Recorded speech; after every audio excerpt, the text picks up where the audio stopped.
রাষ্ট্রের বাজেট হবে, বাজেটে শ্রমিকের জন্য ন্যায্য বরাদ্দ চায়, শ্রমিকদের জীবনমানের সুরক্ষার জন্য, ভবিষ্যৎ সুরক্ষার জন্য, তার সন্তান সন্ততির লেখাপড়ার জন্য, আবাসনের জন্য একটা উপযুক্ত বরাদ্দ বাজেটে থাকা প্রয়োজন। কেন বাজেট হয় Lily premium gold soap 24 carat gold ও মাল্টিভিটামিন সমৃদ্ধ, যা ডার্ক স্পট দূর করে বাড়িয়ে তোলে স্কিনের দীপ্তিময় উজ্জ্বলতা।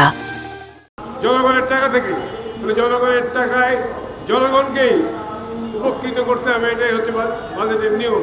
সাথী বন্ধুগণ, এর সাথে প্রশ্ন আছে IMF বিশ্বব্যাংকের নীতি নির্দেশে আমাদের দেশের নিজস্ব কাঁচামালের উপরে নির্ভরশীল শিল্পগুলো, রাষ্ট্রীয় মালিকানাধীন শিল্পগুলোকে বিরাষ্ট্রীয়করণ এবং ব্যক্তি মালিকানায় হস্তান্তর করার মধ্য দিয়ে যে শ্রমিকদেরকে যে চাকরিহীন অবস্থায়, নিরাপত্তাহীন অবস্থায় ফেলে দেওয়া হয়েছে, সেখান থেকে বের করে নিয়ে আসতে গেলে, কর্মসংস্থান করতে গেলে, বেকার যুবকদের কর্মের ব্যবস্থা করতে গেলে শিল্প কলকারখানা চালু করার বিকল্প নেই।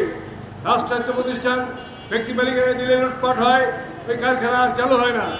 এই অবস্থায় সরকারের কাছে আমাদের দাবি, রাষ্ট্রের অর্থনীতির বিকাশের স্বার্থে, জনগণের যানবাহন রক্ষার স্বার্থেই রাষ্ট্রায়ত্ত কারখানাগুলো রাষ্ট্র মালিকানায় আবার আধুনিকায়ন করে চালু করা হোক, যাতে শ্রমজীবী মানুষ, শ্রমিক শ্রেণী উপকৃত হয়।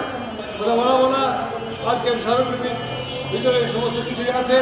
সরকারের কাছে আমাদের আহ্বান, এগুলো পূরণ করুন, অন্যথায় শ্রমিকরা আন্দোলনের মধ্য দিয়ে তার ভাগ্যকে নির্ধারণ করবে।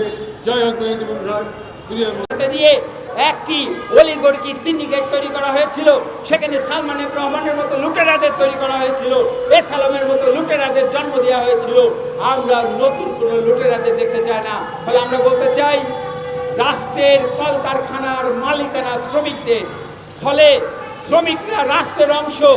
আপনি গতকালকেও একটি প্রতিষ্ঠানে একটি সেমিনারে বলেছেন, জনগণের ক্ষমতায়ন আপনি দেখতে চান, ফলে শ্রমজীবী মানুষের ক্ষমতায়নের জন্যই এই রাষ্ট্রীয় কলকারখানাগুলো রাষ্ট্রীয় তত্ত্বাবধানে আধুনিকায়ন করতে হবে এবং রাষ্ট্রীয় মালিকানায় তত্ত্বাবধানে এটাকে পরিচালনার ব্যবস্থা করতে হবে।